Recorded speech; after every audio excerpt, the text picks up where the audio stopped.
প্রিয় ছাত্রছাত্রীরা সবাই কেমন আছো? আশা করি ভালো আছো। আমিও ভালো আছি। আমি তোমাদের সুতপা ম্যাম। আজকে আমরা ক্লার্কশিপ এবং মিসলেনিয়াসকে সামনে রেখে একটা বাংলা ক্লাস করতে চলেছি। তো আমি তোমাদেরকে বলি যে কেন আমি মিসলেনিয়াস এবং ক্লার্কশিপ একসাথে রেখেছি ডেসক্রিপটিভ বাংলা পড়ানোর জন্য।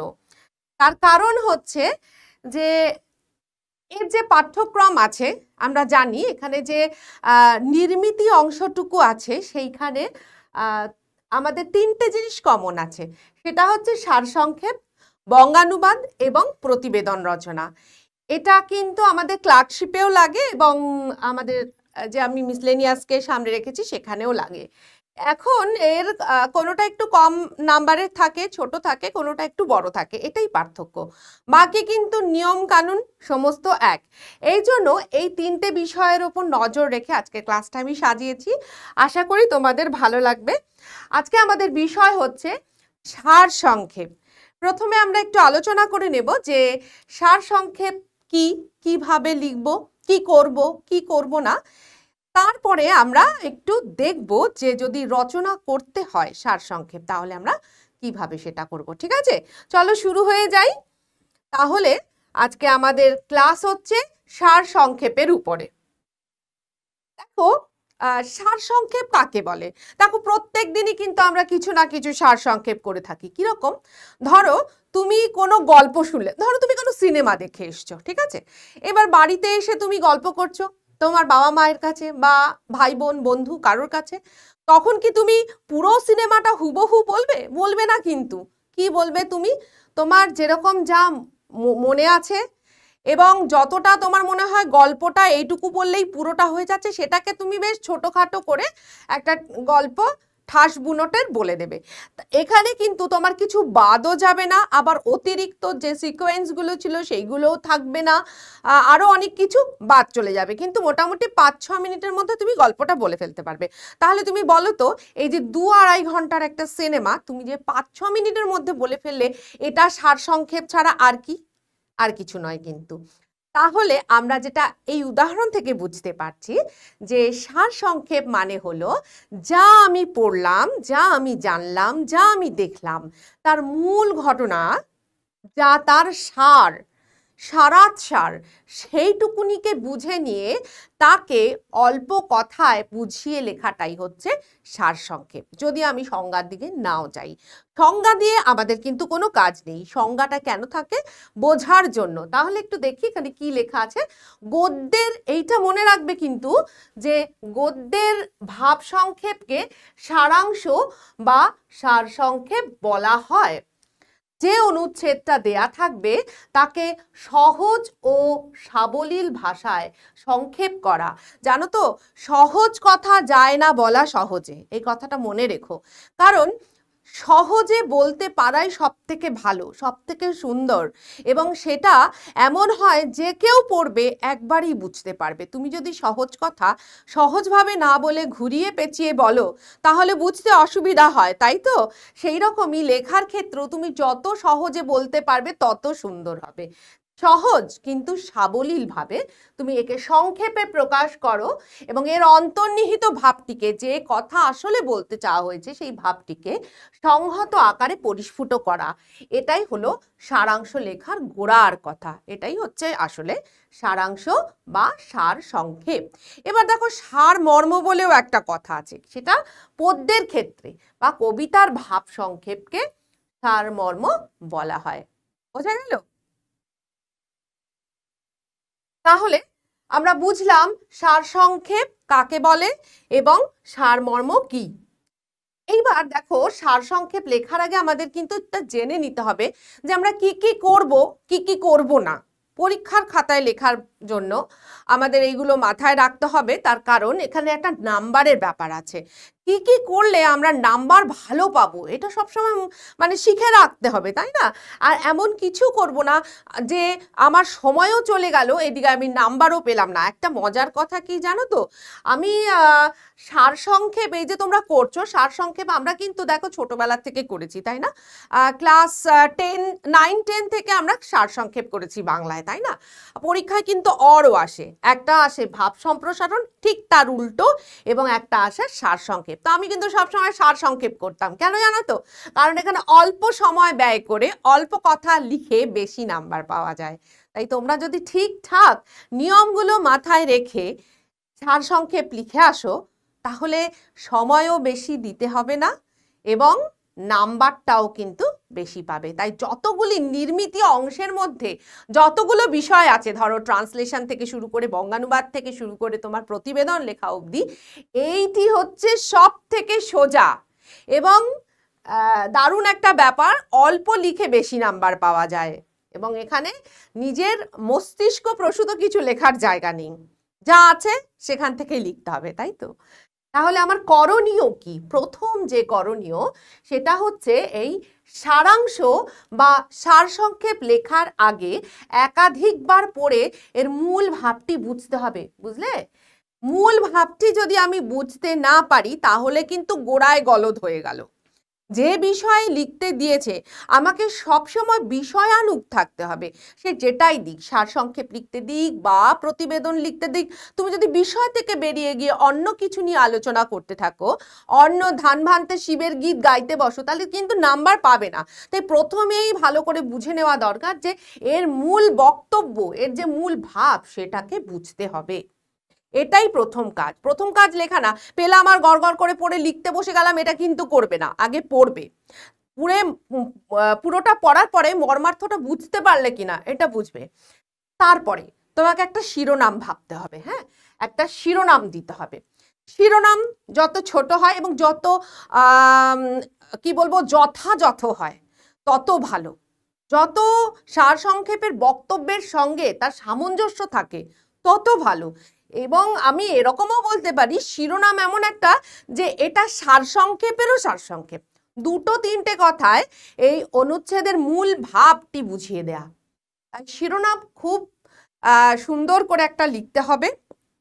এখানে একটা ভাবনা চিন্তার জায়গা থাকে যে কিভাবে আমি একটা ভালো শিরোনাম দিতে পারি।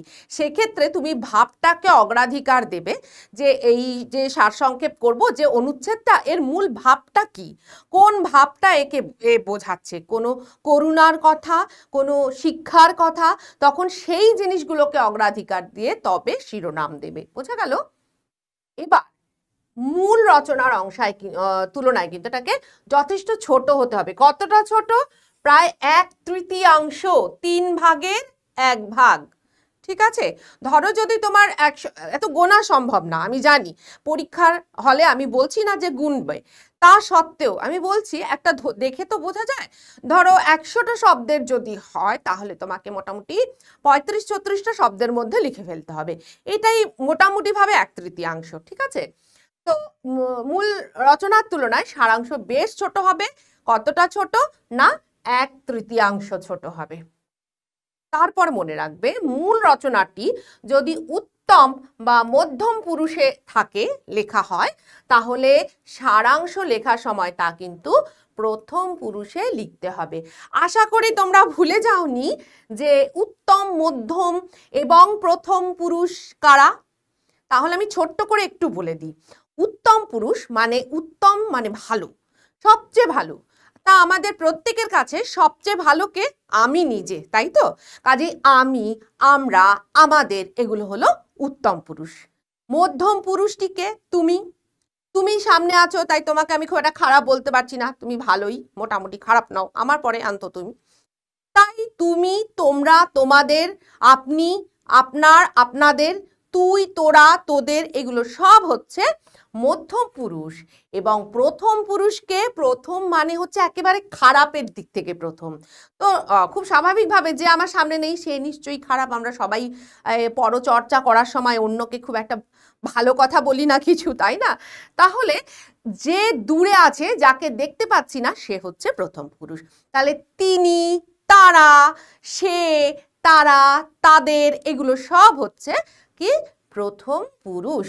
তাহলে আমার মূল রচনা যদি উত্তম বা মধ্যম পুরুষে থাকে তাহলে একদম সেটা লেখার সময় প্রথম পুরুষে করে দেবে। ঠিক আছে? তাহলে সারাংশ লেখার সময় মূল ভাব বুঝবে, শিরোনাম দেবে, সারাংশটা ছোট করবে মূল অনুচ্ছেদের তুলনায়, এবং মূল রচনা যদি উত্তম মধ্যম পুরুষে থাকে তাহলে তুমি সেটাকে প্রথম পুরুষে করবে, এবং যদি মূল রচনায় প্রত্যক্ষ উক্তি থাকে তাকে পরোক্ষ উক্তি করতে হবে। তাহলে এইগুলো হচ্ছে করণীয়, যা যা তোমরা করবে। ঠিক আছে, তাহলে কি করবে না,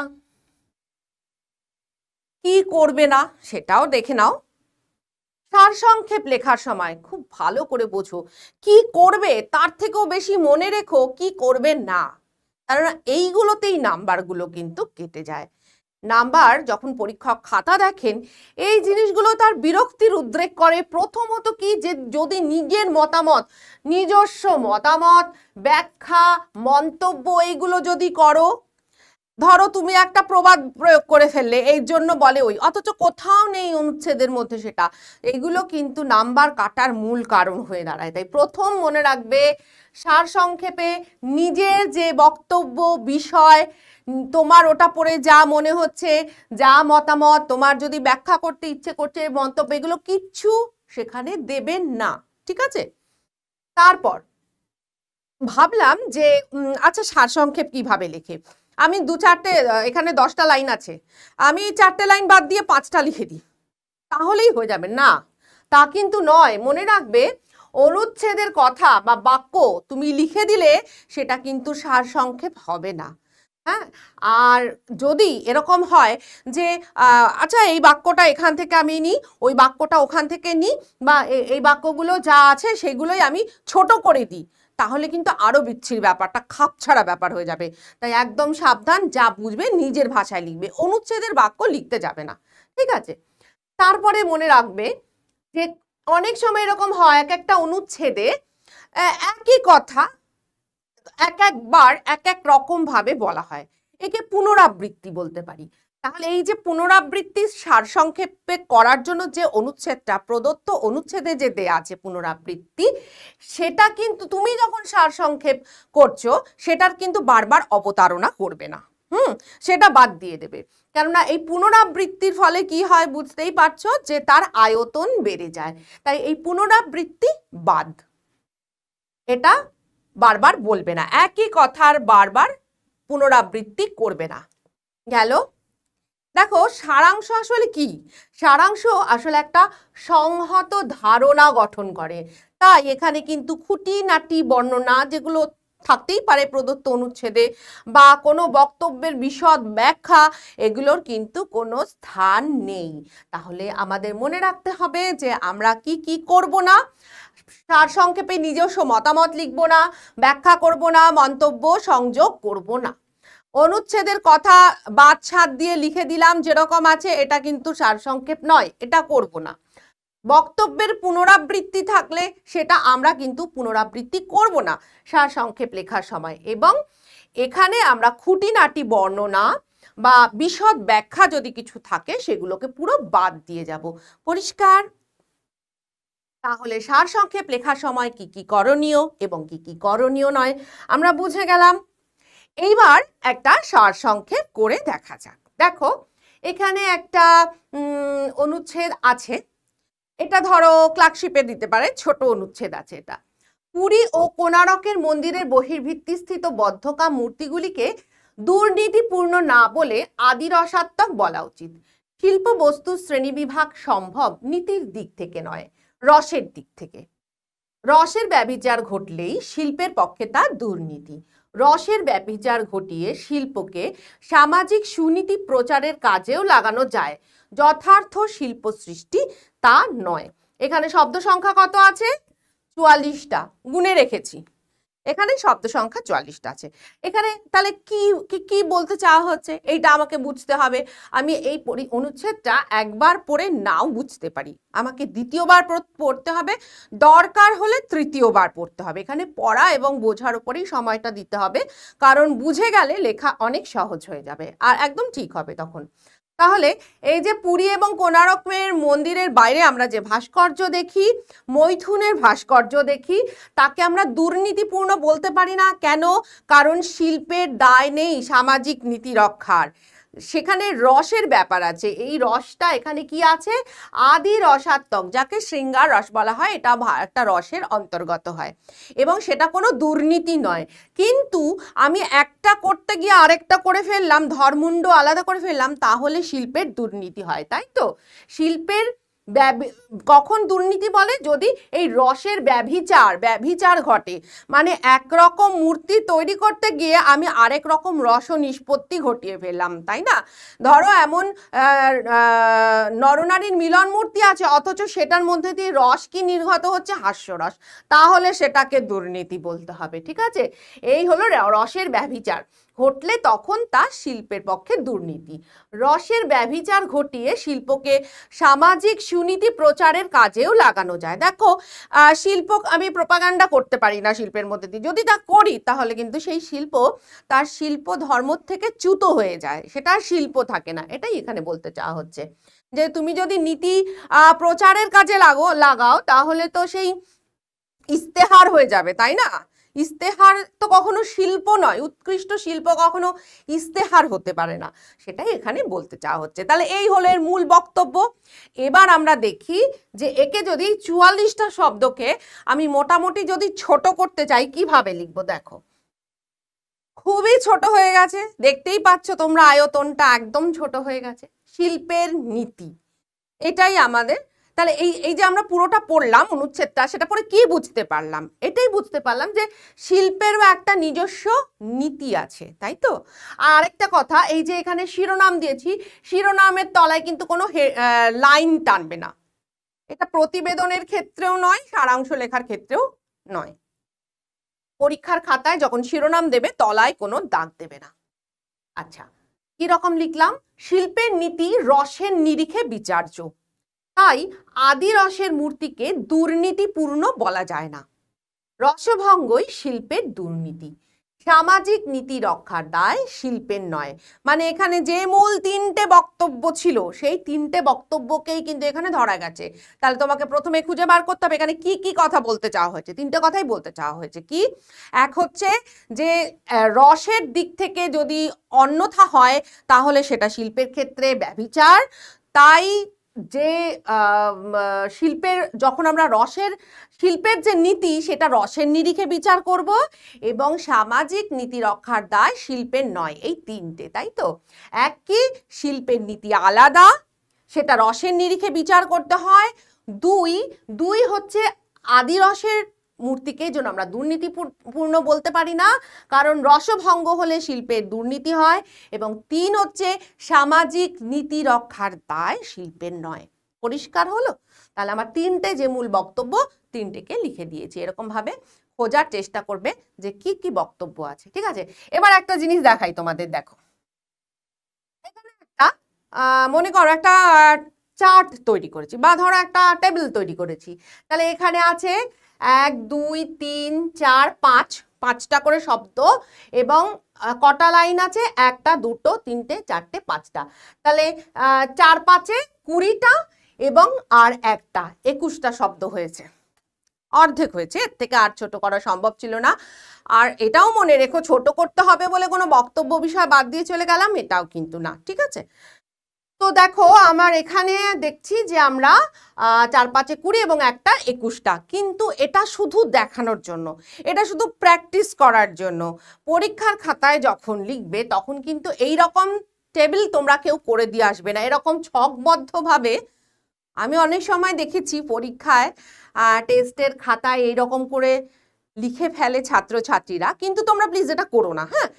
এমনি লিখবে, এটা জাস্ট একটা দেখানোর জন্য, তোমাদেরকে দেখানোর জন্য, এবং এটাও করণীয় নয় সে কথা বলার জন্য। বোঝা গেল? তাহলে এইভাবে তোমরা লিখবে না। আর একটা দেখা যাক, যদি ধরো একটা বড় অনুচ্ছেদ দিল, মিসলেনিয়াসের ক্ষেত্রে দিতে পারে সে এইরকম বড় অনুচ্ছেদ, কেননা সেখানে নাম্বারটা বেশি থাকে, 40 নাম্বার থাকে, 4টিখানি কথা নয়, হ্যাঁ? তো দেখো, সেটা আমরা কিভাবে করব। মানুষের জীবনকে একটি দোতলা ঘরের সঙ্গে তুলনা করা যেতে পারে। জীবসত্তা সেই ঘরের নিচের তলা, আর মানব সত্তা বা মনুষ্যত্ব উপরের তলা। জীবসত্তার ঘর থেকে মানব সত্তার ঘরে উঠবার মই হচ্ছে শিক্ষা। শিক্ষাই আমাদের মানব সত্তার ঘরে নিয়ে যেতে পারে। অবশ্য জীব সত্তার ঘরেও সে কাজ করে।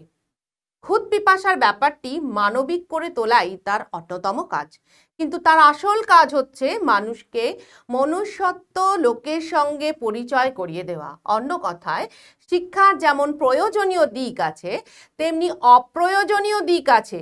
তার অপ্রয়োজনীয় দিকই তার শ্রেষ্ঠ দিক। সে শেখায় কি করে জীবনকে উপভোগ করতে হয়, কি করে মনের মালিক হয়ে অনুভূতি ও কল্পনার রস আস্বাদন করা যায়।